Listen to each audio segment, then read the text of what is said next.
Prosíme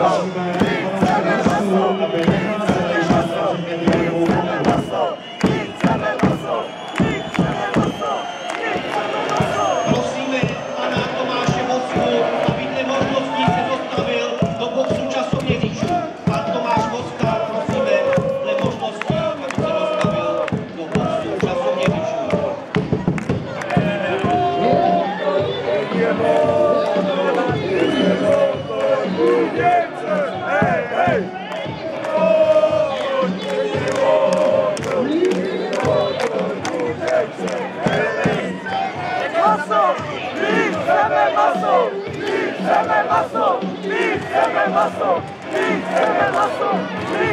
Maso!